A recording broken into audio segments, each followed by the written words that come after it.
Salam alaikum.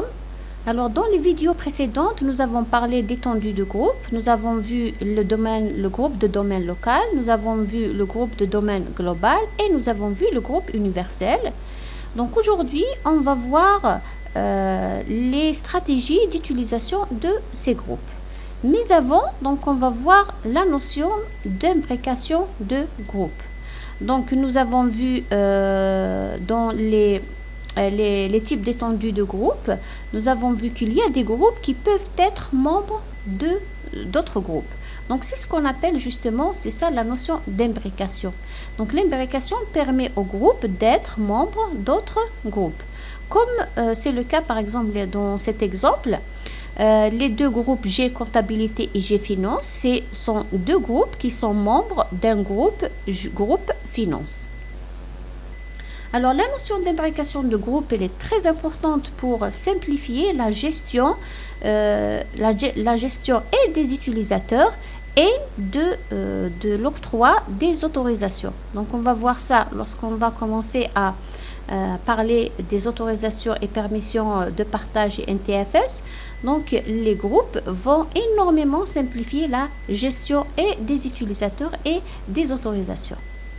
Donc, à partir du tableau, donc nous allons remarquer que donc un groupe global, il est membre d'un groupe global du même domaine, d'un groupe de domaine local de n'importe quel domaine et d'un groupe universel de la même forêt.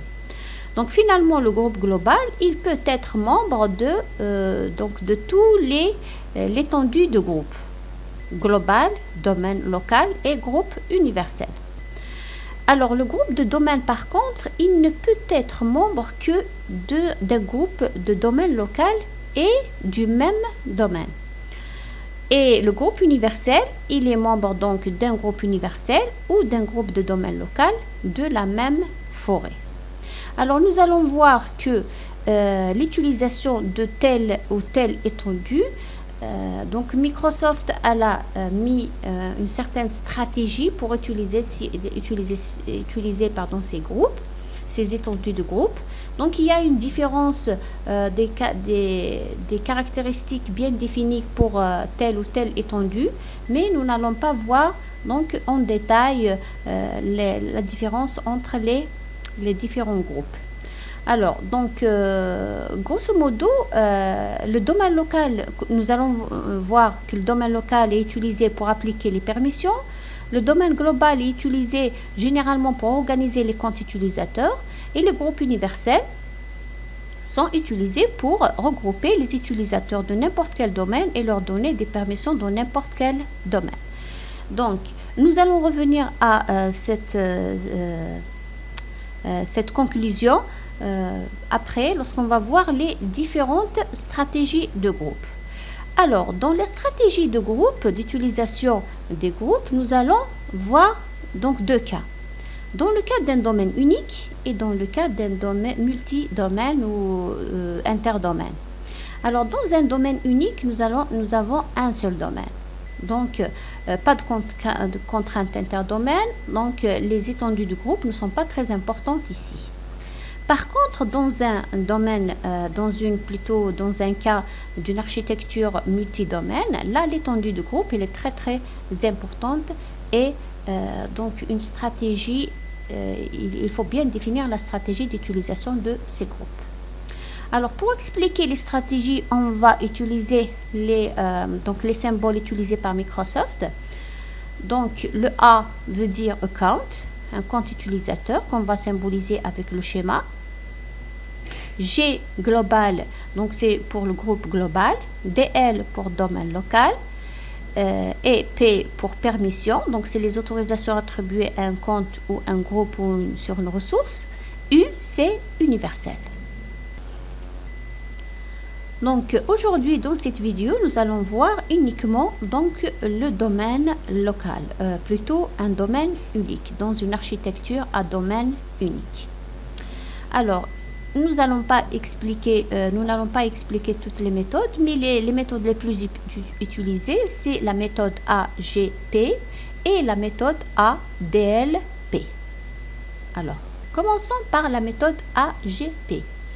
Donc AGP veut dire donc ajouter des comptes d'utilisateurs dans un groupe global, puis affecter des autorisations et privilèges sur les groupes globaux. C'est-à-dire, donc les utilisateurs, on va les regrouper dans des groupes globaux. Bien sûr, les groupes, la nomination ou l'appellation des groupes ici, il est très importante, donc que nous allons voir ultérieurement. Donc elle doit définir par exemple le type de groupe, le nom du groupe ou du service. Généralement, donc on va les faire par rapport au service et les autorisations qui sont concernées. Donc les autorisations, on va les donner pour le groupe et dans le groupe, on va donc ajouter donc tous les utilisateurs qui vont bénéficier de ces autorisations. Donc A, utilisateur dans un groupe global et permission. Pour le groupe global, on va donner des permissions. Donc c'est la première méthode. Alors si on va voir ça dans le cadre de notre serveur,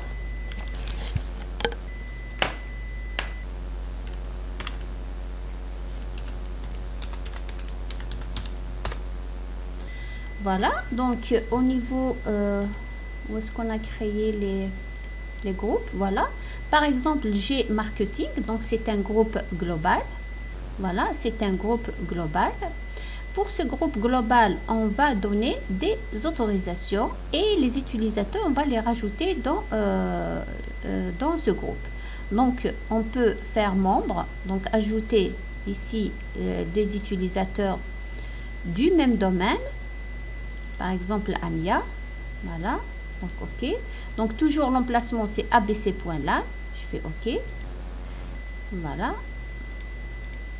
Donc, on a ajouté des utilisateurs pour le groupe et on va attribuer des autorisations sur une ressource. Par exemple, pour le partage, par exemple, on va donner des autorisations pour ce groupe. Donc, ajouter. On va aller chercher le groupe. OK, donc on va chercher le groupe qui commence par G marketing. Voilà. Donc on va choisir uniquement le groupe G marketing. Je fais OK. Voilà, par exemple, modifier, appliquer, OK. Voilà. Donc qu'est-ce qu'on vient de faire? Donc on a ajouté des utilisateurs, des utilisateurs dans un groupe global. Et pour toutes les ressources, on va donner donc des autorisations pour le groupe global. Voilà donc cette méthode ou cette stratégie, comment elle est utilisée. Voilà donc ce qui concerne la première méthode, ou plutôt la première donc stratégie.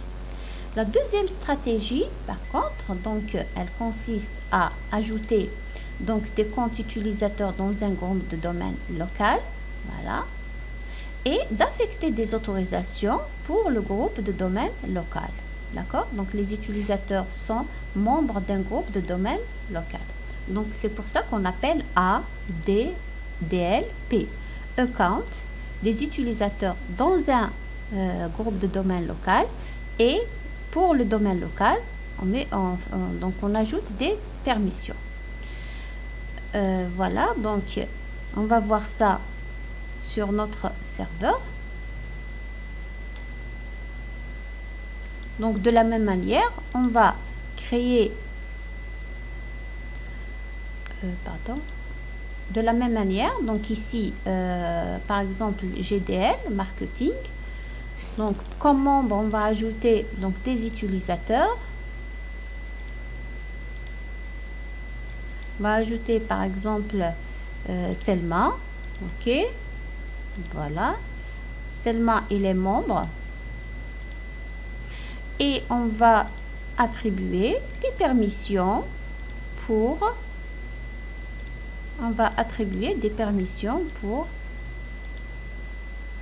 voilà, on va ajouter, voilà, pour la même par exemple ressource, on va ajouter donc un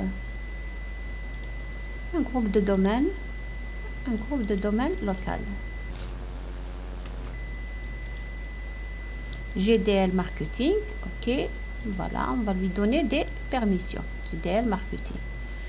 Appliquer. OK. Voilà, donc, comment ça va se passer donc l'octroi d'autorisation pour un domaine d'étendue globe, de domaine local.